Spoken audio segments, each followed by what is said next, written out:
দীর্ঘ 16টি বছর তারা স্ত্রী সন্তান নিয়ে বাড়িতে থাকতে পারে নাই। পাট খেতে, ধান খেতে, কলা বাগানে মশার কামড় খেয়ে রাত কাটিয়েছে। যারা দেশের ইসলামী আন্দোলনকে ফু দিয়ে নিভিয়ে দিতে চেয়েছিল, আমি তাদেরকে আবারও স্মরণ করিয়ে দিতে চাই, এদেশে ইসলামী আন্দোলনের শিকড় প্রত্যেকটা মানুষের হৃদয়ে গাঁথা। সুতরাং ইসলামী আন্দোলনের উপর হাত দেওয়া মানে এদেশের 18 কোটি মানুষের কলিজায় হাত দেওয়া।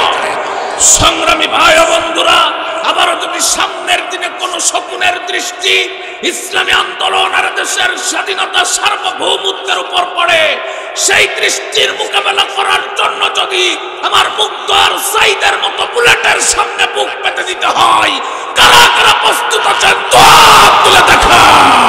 আরে যে আল্লাহ নবী ঈসার জন্য যথেষ্ট হয়েছিল, আরে যে আল্লাহ নবী ইউসুফের জন্য যথেষ্ট হয়েছিল, আরে যে আল্লাহ নবী ইউনূসের জন্য যথেষ্ট হয়েছিল, আরে যে আল্লাহ জাতির পিতা ইব্রাহিমের জন্য যথেষ্ট হয়েছিল, আরে যে আল্লাহ বদরে যথেষ্ট হয়েছিল, আরে যে আল্লাহ খন্দকে যথেষ্ট হয়েছিল, আরে যে আল্লাহ হুনায়নের সেই কঠিন সময়েও যথেষ্ট হয়েছিল, সেই এক আল্লাহ যদি আমাদের জন্য যথেষ্ট হয়ে যায়, আরে পৃথিবীর কোন শক্তি আছে যে আমাদেরকে রুখবে? সম্মানিত ভাই আমার, বাংলাদেশ আজ 53 বছর স্বাধীন হয়েছে।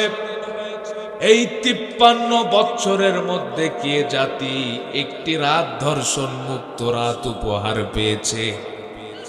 একটি রাত কি চুরি ডাকাতি গুম খুন হত্যা মুক্ত রাত উপহার পেয়েছে?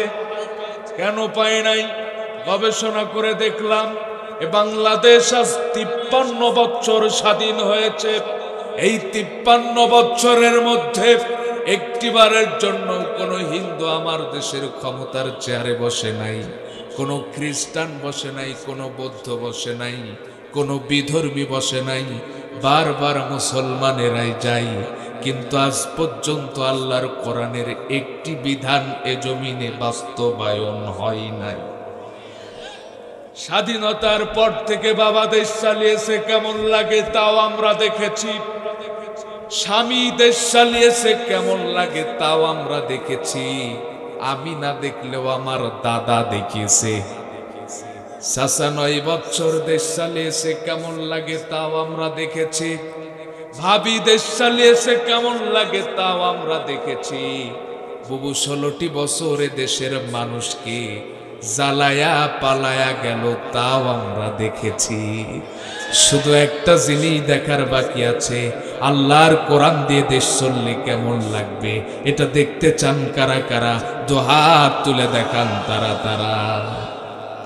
আর আমার বন্ধুরা আমার, সুতরাং যতদিন পর্যন্ত সকল মতাদর্শের উপর আল্লাহর জমিন আল্লাহর দিন বিজয় না হবে, কোরআন দিয়ে সমাজ রাষ্ট্র পরিচালিত না হবে, ততদিন পর্যন্ত সমাজ থেকে সুদ ঘুষ জেনা ব্যভিচার অন্যায় অত্যাচার বন্ধ হবে।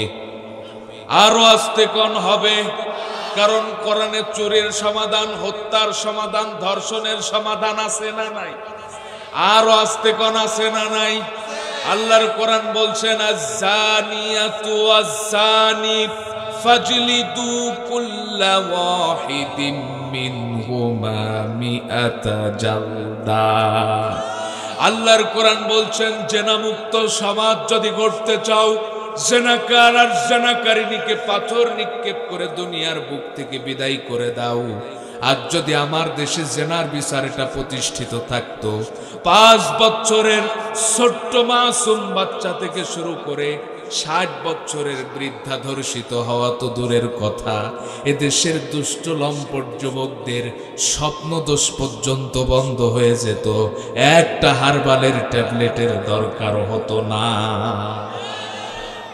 চুরি মুক্ত সমাজ কেমনে গড়বেন, এর সমাধানও কোরআনে আছে না নাই?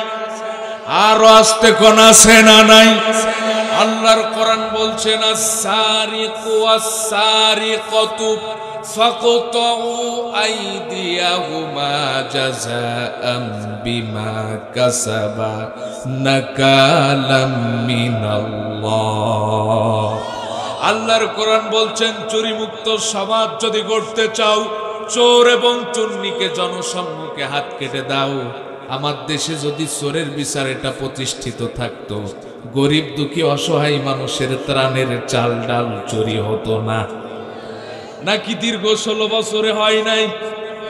আমার কথা যদি বিশ্বাস না হয়, কয়েক বছর আগের পেপার পত্রিকাগুলি খুলে দেখেন ভাই।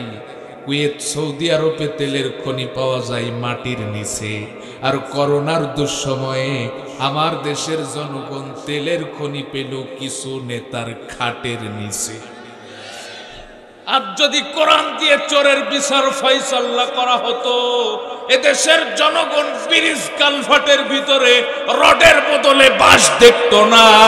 এমনকি রাতের আধারে তাহাজ্জুদ পড়ে এদেশের জনগণের গণতান্ত্রিক অধিকার চুরি করার দুঃসাহস কারো বাপের বেটিরও হতো না।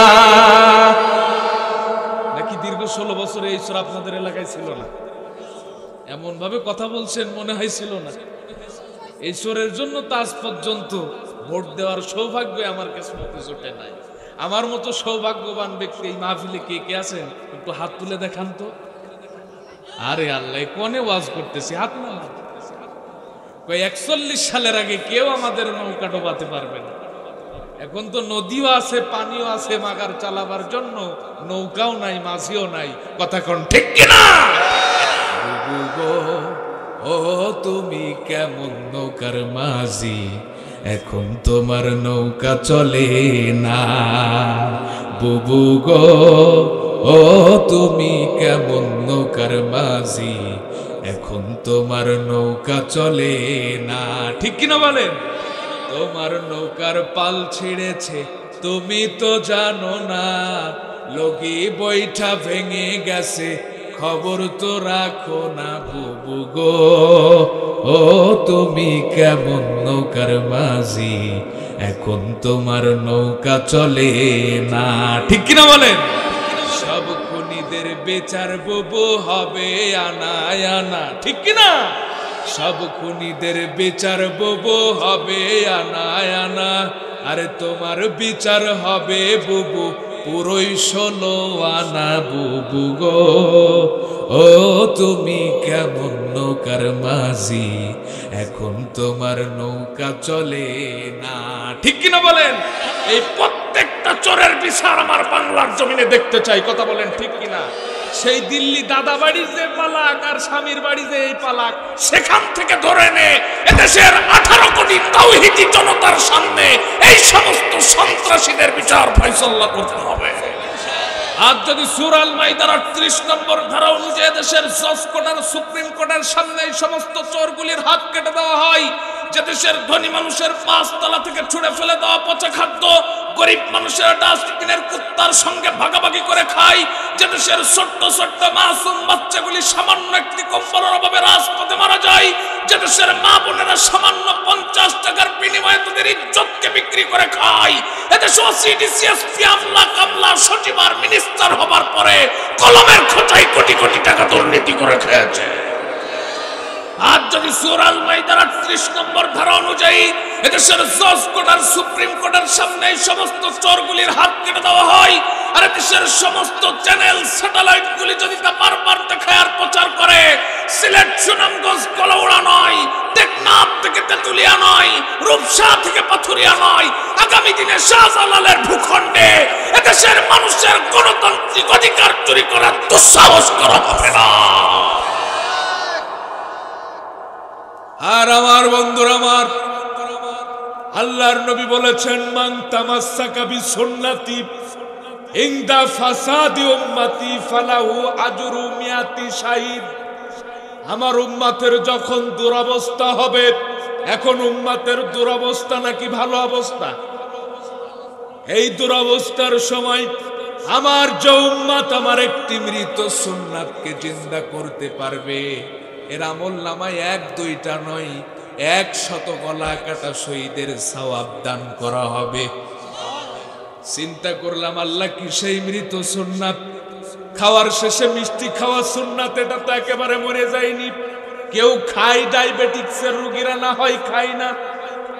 দাড়ি রাখা সুন্নাত, এটাও তো একেবারে মরে যায়নি। আমার না হয় ছোট, আপনাদের একটু বড়। টুপি পরা সুন্নাত, এটাও তো একেবারে মরে যায়নি, কেউ পরে কেউ পরে না। কিন্তু একটা সুন্নাত আজ আমার সমাজ থেকে একেবারেই মরে গিয়েছে। আমার নবী তার জীবনে 23 বছর যাবত যে কোরআন দিয়ে সমাজ রাষ্ট্র পরিচালনা করেছিল, এই সুন্নাতটা আমার সমাজ থেকে একেবারেই মরে গেছে। আর এই সুন্নাতের কথা বললেই বলে হুজুর এটা ধর্মের নামে রাজনীতি। আরে আমার নবী তার জীবনে 23 বছর যাবত যে আমলটি করলো, এটা যদি রাজনীতি হয় তাহলে তো খাওয়ার শেষে মিষ্টি খাওয়াও রাজনীতি, দাড়ি রাখাও রাজনীতি, টুপি পরাও রাজনীতি। আওয়াজ তুলে বলুন কথা ঠিক কিনা? আর আমার বন্ধুরা, আমার একটা কথা কান খাড়া করে শোনেন। কোরআনে 6666 আয়াত। কেউ যদি মুসলমান হতে চায়, নিজেকে একজন সাচ্চা মুসলিম দাবি করতে চাই, এর কোরআনের 6666 আয়াতই মানা লাগবে। কিন্তু কাফের হওয়ার জন্য 6666 নয়, 6665 আয়াত স্বীকার করলেন, একটি মাত্র আয়াত স্বীকার করলেন, আপনি কি মুসলমান থাকলেন? একটি মাত্র আয়াত যদি কেউ অপছন্দ করে, তাও কি সে মুসলমান থাকতে পারে? এবার আপনারাই ফতোয়া দেন। আমাদের সমাজে তো এমন নামাজির অভাব নাই, নামাজ পড়তে পড়তে কপাল কালো করে ফেলেছে, আল্লাহর কোরআন দিয়ে নামাজ পড়তে বড় পছন্দ হয়। এমন হাজির অভাব নাই, লক্ষ লক্ষ টাকা খরচ করে প্রতি বছর হজে যায়, আল্লাহর কোরআন দিয়ে হজ করতে বড় পছন্দ হয়। এমন নেতার অভাব নাই, প্রতি রমজানে খতম তারাবিতে সামনের কাতারে দাঁড়াই, আল্লাহর কোরআন শুনতে বড় পছন্দ হয়। কিন্তু আল্লাহর কোরআন দিয়ে সমাজ রাষ্ট্র পরিচালনার কথা বললেই বড় অপছন্দ হয়। সরাসরি আল্লাহর ফতোয়া, ওয়া মান লাম ইয়াহকুম বিমা আনজালাল্লাহ, যারা আমার একটি মাত্র বিধানকে অস্বীকার করে বা অপছন্দ করে, ফাউলাইকা হুমুল কাফিরুন, এরা কাফের, ফাউলাইকা হুমুল ফাসিকুন, এরা ফাসিক, ফাউলাইকা হুমুজ জালিমুন, এরাই সমাজের সবচাইতে বড় জালেম। আর আমার বন্ধুরা, আমার শুধুমাত্র দাড়ি রাখলেই যদি জান্নাত পাওয়া যায়, কবি গুরু রবীন্দ্রনাথ ঠাকুর তো জান্নাতুল ফেরদাউস পাই। আমাদের পার্শ্ববর্তী দাদা নরেন্দ্র মোদী, এদিনকে ফেসবুকে দেখলাম দাড়ির যে বহর, পরিচয় গোপন করে যদি বাংলাদেশের কোন মসজিদে যাই, মসজিদের খতিব সাহেব স্যালুট দিয়ে বলবে সামনে যান ভাই। শুধুমাত্র পাগড়ির বহর দেখেই যদি আল্লাহ জান্নাত দেয়, আমাদের পার্শ্ববর্তী দাদা ময়মোহন সিংকে রাখবেন কোথায়? সুতরাং শুধু দাড়ি, শুধু পাগড়ি, এটার নাম ইসলাম নয়। ব্যক্তিগত জীবনে, সামাজিক জীবনে, রাজনৈতিক জীবনে কোরআন মেনে চলার নামই হচ্ছে ইসলাম আর মুসলমান, ঠিক কিনা? আর এই কথাটাই যারা বলেছিল, দীর্ঘ 16টি বছর তারা স্ত্রী সন্তান নিয়ে বাড়িতে থাকতে পারে নাই, পাট খাতে, ধান খাতে, কলা বাগানে মশার কামড় খেয়ে রাত কাটিয়েছে। যারা দেশের ইসলামী আন্দোলনকে ফু দিয়ে নিভিয়ে দিতে চেয়েছিল, আমি তাদেরকে আবারও স্মরণ করিয়ে দিতে চাই, এদেশে ইসলামী আন্দোলনের শিকড় প্রত্যেকটা মানুষের হৃদয়ে গাঁথা। সুতরাং ইসলামী আন্দোলনের উপর হাত দেওয়া মানে এদেশের 18 কোটি মানুষের কলিজায় হাত দেওয়া। সংগ্রামী ভাই ও বন্ধুরা, আবারও যদি সামনের দিনে কোন শকুনের দৃষ্টি ইসলামী আন্দোলন আর দেশের স্বাধীনতা সার্বভৌমত্বের উপর পড়ে, সেই দৃষ্টির মোকাবেলা করার জন্য যদি আমার মুগ্ধ আর সাইদের মতো বুলেটের সামনে বুক পেতে দিতে হয়, কারা কারা প্রস্তুত আছেন তো হাত তুলে দেখা।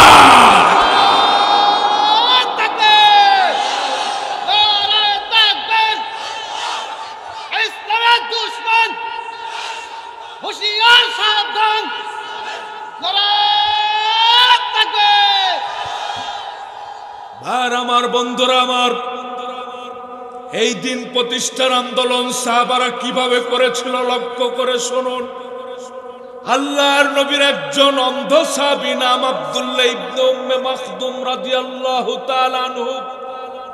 অন্ধ মানুষ, চোখে দেখতে পায় না, দৃষ্টি শক্তি নাই। আজ তো আমাদের সমাজে যারা অন্ধ, প্রতিবন্ধী, অটিস্টিক, সমাজের মানুষের কাছে এরাই সবচাইতে বেশি নির্যাতিত, লাঞ্ছিত, বঞ্চিত, অবহেলিত।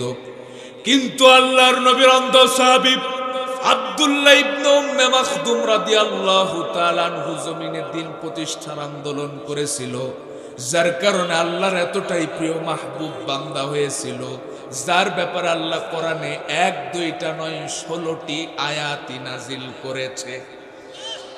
আল্লাহর নবী একদিন আরবের বড় বড় কাফের নেতা আবু জেহেল, আবু লাহাব, উতবা, শায়বা, ওয়ালিদ ইবনে মুগিরা, এই সমস্ত বড় বড় কাফের নেতাদের সঙ্গে সংলাপ করছেন, তাদেরকে দিন বোঝানোর চেষ্টা করছেন। ঠিক এইরকম একটি গুরুত্বপূর্ণ মুহূর্তে অন্ধ সাহাবী আব্দুল্লাহ ইবনে উম্মে মাখদুম রাদিয়াল্লাহু তাআলা আনহু হাজির হলেন। ডাক দিয়ে বললেন, ইয়া রাসূলুল্লাহ, ইয়া হাবিবাল্লাহ, একটা বিষয়ে জানতে চাই। আল্লাহর নবী বললেন, আব্দুল্লাহ একটু পরে এসো। তিনি আবার ডাক দিয়ে বললেন, ইয়া রাসূলুল্লাহ, ইয়া হাবিবাল্লাহ, একটা বিষয়ে জানতে চাই। আল্লাহর নবী বললেন, আব্দুল্লাহ একটু পরে এসো। তিনি তো অন্ধ মানুষ, চোখে দেখতে পায় না, দৃষ্টি শক্তি নাই। আল্লাহর নবী কোন অবস্থায় আছে, কোন হালাতে আছে, এটা তো তিনি বুঝতে পারছেন না। আবার ডাক দিয়ে বললেন, ইয়া রাসূলুল্লাহ, ইয়া হাবিবাল্লাহ, একটা বিষয়ে জানতে চাই। আল্লাহর নবী একটু ভুরু কঞ্চিত করলেন, রাগান্বিত হলেন। এই জন্য আল্লাহর নবী ভুরু কঞ্চিত করে নাই, রাগান্বিত হয় নাই যে আমি আরবের বড় বড় কাফের সঙ্গে সংলাপ করছি, আর এইরকম একটি গুরুত্বপূর্ণ মুহূর্তে সামান্য একজন অন্ধ ব্যক্তি এসে আমাকে ডিস্টার্ব করছে। এই জন্য আল্লাহর নবী ভুরু কঞ্চিত করে নাই, রাগান্বিত হয় নাই। বরং আল্লাহর নবীর লক্ষ্য উদ্দেশ্য ছিল, আজ আরবের যে বড় বড় কাফের নেতাদেরকে হাতে পেয়েছি, তাদেরকে যদি দিন বোঝা, দিনের ছায়াতলে আনতে পারি, গোটা আরব দিনের ছায়াতলে প্রবেশ করবে।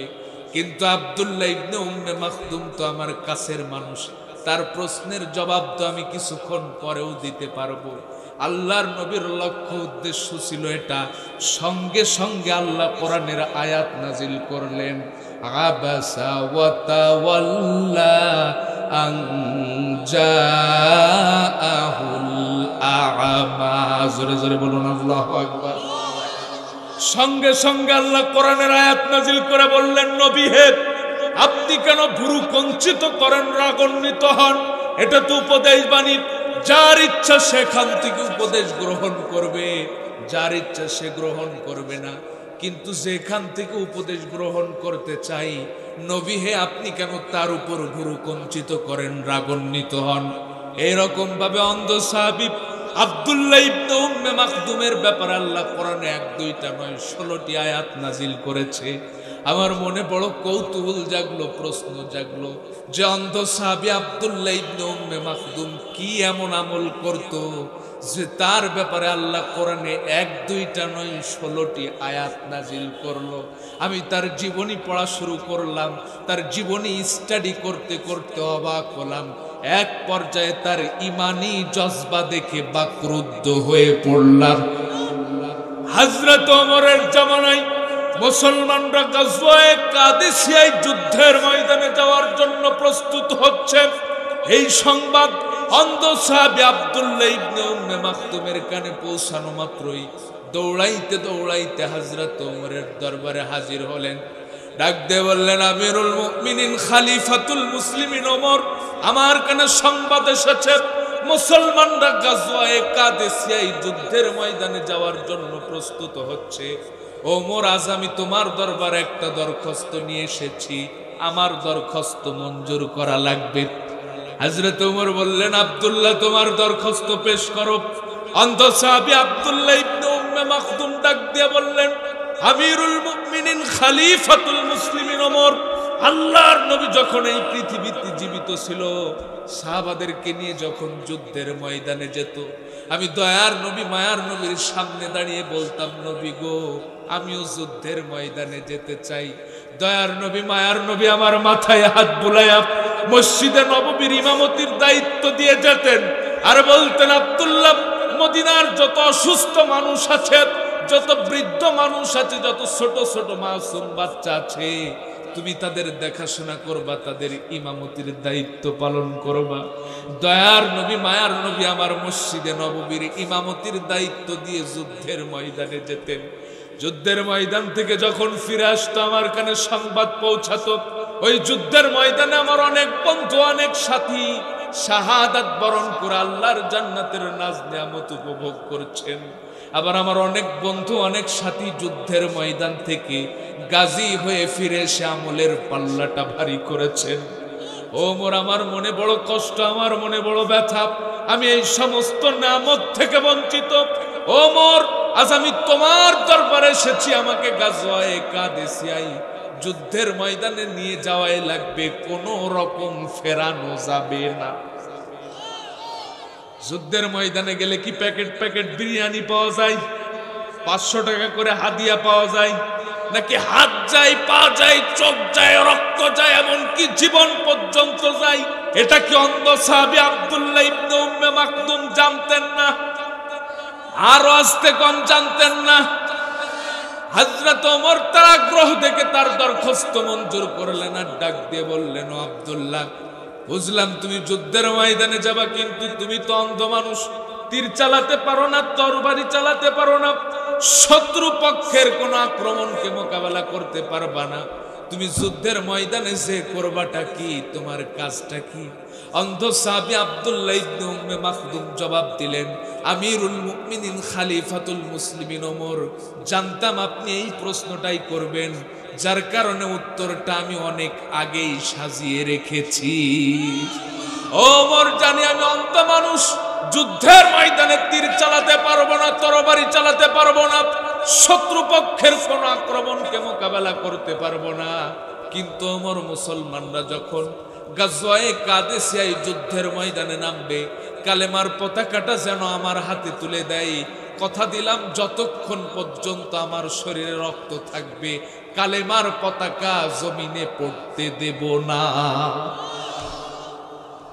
হযরত ওমর তার আগ্রহ দেখে তার দরখাস্ত মঞ্জুর করলেন আর সেনা প্রধানকে ডাক দিয়ে বললেন, ও সেনা প্রধান, আমি আমার ভাই আব্দুল্লাহর দরখাস্ত মঞ্জুর করলাম, তোমরা যখন গাজওয়ায়ে কাদেসিয়ায় যুদ্ধের ময়দানে নামবা, কালেমার পতাকাটা আমার ভাই আব্দুল্লাহর হাতে তুলে দিবা। জিহাদের কি প্রেরণা দেখেন! আর সেই জিহাদের কথা শুনলে আমার দেশের এক শ্রেণীর মানুষ জঙ্গিবাদের গন্ধ পায়।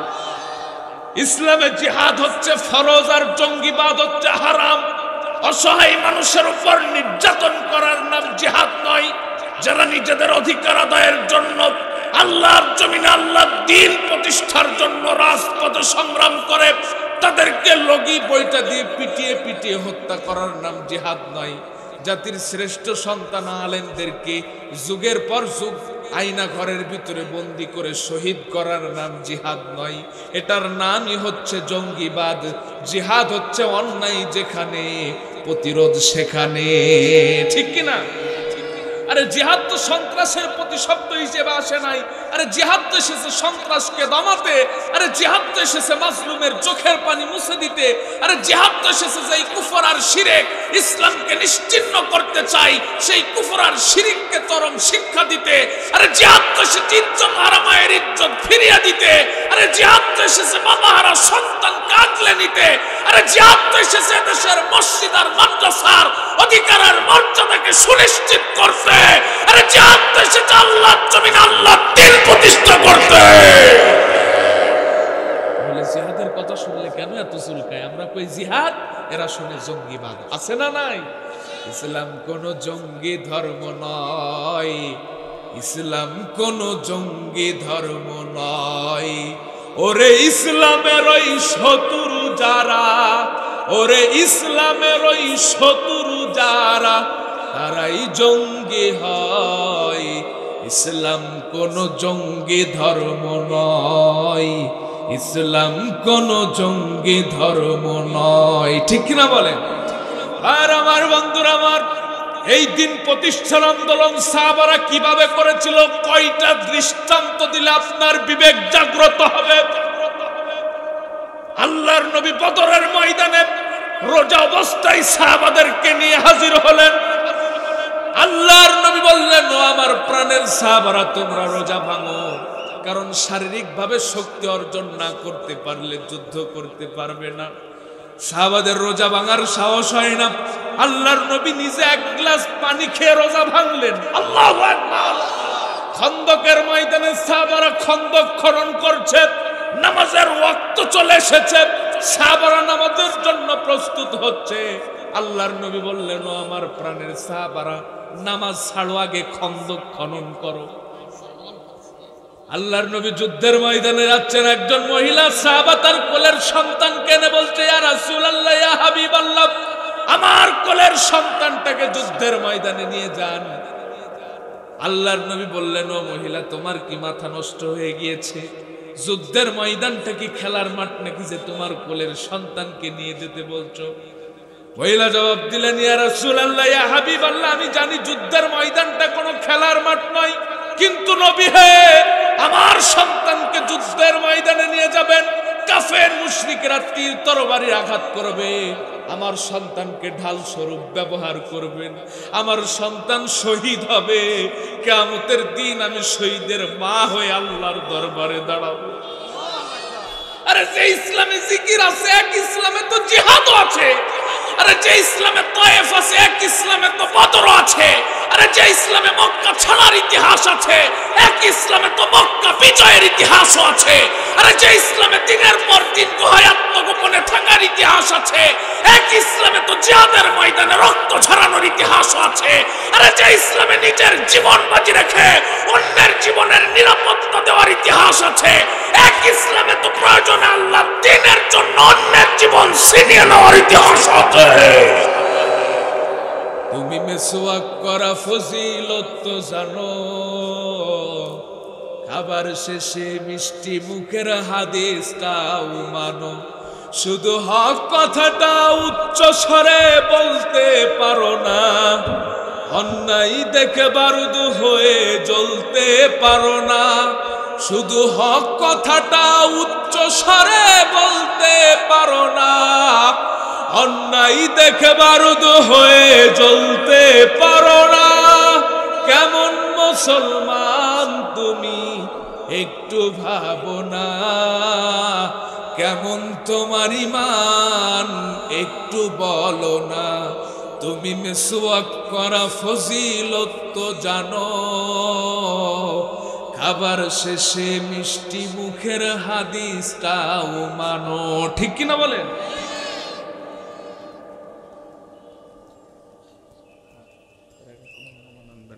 কষ্ট পাচ্ছেন নাকি আপনারা? রাগ করছেন? পিছনের ভাইয়েরা রাগ করছেন নাকি? সুতরাং আমরা এক একজন সেই আব্দুল্লাহ ইবনে উম্মে মাখদুমের চরিত্র গঠন করব। পারবো তো ইনশাআল্লাহ? দিন প্রতিষ্ঠার আন্দোলনের এক একজন কর্মী আমরা আব্দুল্লাহ ইবনে উম্মে মাখদুমের ভূমিকা পালন করব। পারবো তো ইনশাআল্লাহ?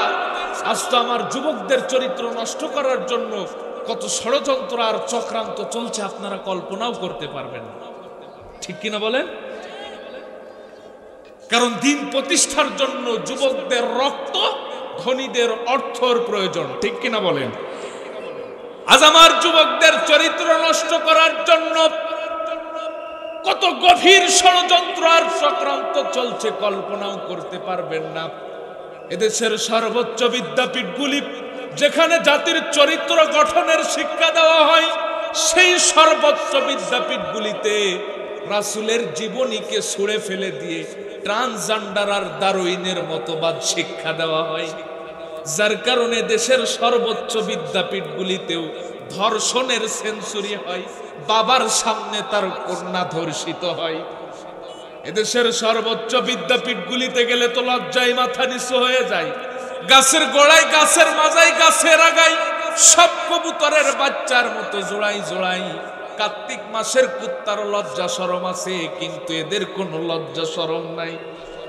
কি দেবে রায় জাতিকে, যে জাতির চরিত্র নাই, যে জাতির ইউনিভার্সিটির ছেলেরা চরিত্রহীন, বিয়ের আগে অন্য মেয়েকে পাশে বসায় কোলে বসায় ঘন্টার পর ঘন্টা প্রেম করে। এরা যখন বড় হয়ে ওসি হবে, ডিসি হবে, ডিবি হবে, ওই যে আমাদের ভাতের হোটেলের মালিক হাউন আঙ্কেলের মতো 16 সেকেন্ডের ভিডিও গোটা দেশবাসী দেখতে পাবে। কি দেবে রে জাতিকে, যে জাতির চরিত্র নাই, আরে আমরা তো সেই জাতি যে জাতি অর্থের বলে বিজয় অর্জন করে নাই, অস্ত্রের বলে বিজয় অর্জন করে নাই, জনশক্তির বলে বিজয় অর্জন করে নাই, ঈমান আর চরিত্রের বলে বিজয় অর্জন করেছে। আর সেই জাতির চরিত্র নষ্ট করার জন্য সকল প্রকার ষড়যন্ত্র আর চক্রান্ত চলছে। বিয়ের আগে ভালোবাসা, বিয়ের পরে নিজের ঘরের স্ত্রী বাদ দিয়া, মিটার লাইন বাদ দিয়া সাইড লাইনের প্রতি ভালোবাসা। একজনের স্বামী আর একজনের স্ত্রীর সঙ্গে অবৈধ প্রেম করছে, রাতের আধারে অবৈধ মেলামেশা করছে, অবৈধ সন্তান পেটে ধারণ করছে। আর এই অবৈধ সন্তানগুলি বড় হয়ে দীর্ঘ 16টি বছর এ জাতির শ্রেষ্ঠ সন্তান আলেমদের উপর নির্যাতন চালিয়েছে। ঠিক কিনা বলেন? এদেশের নায়িকা গায়িকা নর্তকী যারা নিজেদের দেহ ব্যবসা করে খায়, ওদের মামলা খায় কারাগারে ঢুকলো, যখন বাহির হলো মনে হলো কোনো বিউটি পার্লার থেকে বাহির হয়ে আসে। কথা কন না কেন? আর এই জাতির শ্রেষ্ঠ সন্তান আলেমেরা মিথ্যা মামলায় কারাগারে গিয়েছে। তাদেরকে যখন আদালতে ওঠানো হয়েছে, কেউ বা হুইল চেয়ারে, কারো বা হাতে আর পায়ে বেড়ি। কথা কন না কেন? যারা এই জাতির শ্রেষ্ঠ সন্তান আলেমদের হাতে আর পায়ে বেড়ি পরিয়েছিল, ইসলামী আন্দোলনের নেতা কর্মীদেরকে মিথ্যা মামলায় ফাঁসির কাস্টে ঝুলিয়েছিল, এরাই সেই পিতৃ পরিচয়হীন অবৈধ মায়ের অবৈধ সন্তান। ঠিক কিনা বলেন? আমি এমনি এমনি কথাটা শক্ত ভাষায় বললাম না, কারণ এর পেছনে কোরআনের দলিল আছে। আলেম ওলামার আমার পিছনে বসে আছে। আল্লাহ তাআলা আজ থেকে প্রায় ১৫০০ বছর পূর্বে সূরা কলামের ভিতরে জানিয়ে দিয়েছেন, উতুল্লিম বাদা যালিকা জানিম। হে নবী, এদের জন্মের তালাশ করে দেখেন, একটাও জন্মের ঠিক নাই। কথা কন না কেন? আজ তারা কোথায়? দীর্ঘ 16 বছরে কত নেতা দেখলাম, পাতি নেতা, ছাতি নেতা, দেশি নেতা, বিদেশি নেতা, হাইব্রিড নেতা। নেতার ঠেলায় মঞ্চ ভেঙে পড়ে। চুলদাড়ি পিকে জুনো হয়ে গিয়েছে, উনি নাকি যুব নেতা। 5 সন্তানের বাবা, উনি নাকি ছাত্র নেতা। গত বছর গাইবান্ধায় এক মাহফিল কমিটি পোস্টার হাতে দিয়েছে। আমি পোস্টার হাতে নিয়ে আমার নিজের নামই খুঁজে পাই না, এত পরিমাণ নেতার নাম, কয়েকশো নেতার নাম। কমিটিকে জিজ্ঞাসা করলাম, হোয়াট ইজ দ্য কজ, কারণটা কি? কই হুজুর, এখন নাম না দিলে তো মাহফিলই হবে না। আজ তো আলহামদুলিল্লাহ কোরআনের এই মঞ্চটা ইসলামী আন্দোলনের নেতা কর্মীদেরকে দিয়ে ভরপুর। ঠিক কিনা বলেন? কিন্তু দীর্ঘ 16 বছরে এই মঞ্চে আমরা কাদেরকে দেখেছি? লাউ সোরা, কদু সোরা, ছাগল সোরা, মুরগি সোরা, ফেন্সিডিল ইয়াবা। সারা রাত মাল খায়া টাল হইয়া গাছের ধাক্কা দিয়ে বলে, ভাইজান সাইড দেন, আর কতক্ষণ খাড়া থাকবেন? এরাই কোরআনের মাহফিলের প্রধান অতিথি। কথা কন না কেন? ছাদে মারলেই বাম্পারে ভিড়, দাড়ি নেই মশরিকে সিটিরাকের বাম্পারের উপর। আউযুবিল্লাহ বিসমিল্লাহ সহিভাবে বলতে পারে না, আমাদেরকে সে থিয়েট দেয় যে হুজুর কথাবার্তা কিন্তু খুব সাবধানে বলবেন, কোরআন হাদিস কিন্তু আমরাও কম বুঝিনি।